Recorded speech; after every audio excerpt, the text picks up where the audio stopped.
If you're harmless, you're not virtuous. You're just harmless. You're like a rabbit. A rabbit isn't virtuous. It just can't do anything except get eaten. It's not virtuous.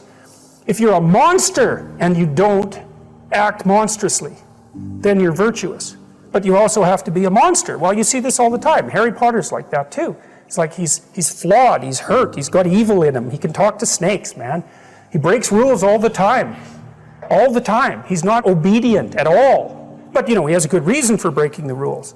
And if he couldn't break the rules, him and his little clique of rule-breaking, troublemakers, if they didn't break the rules, they wouldn't attain the highest goal. So it's very peculiar, but it's a very, very, very, very common mythological notion. The hero has to be a monster, but a controlled monster. Batman is like that, it's everywhere. It's the story you always hear.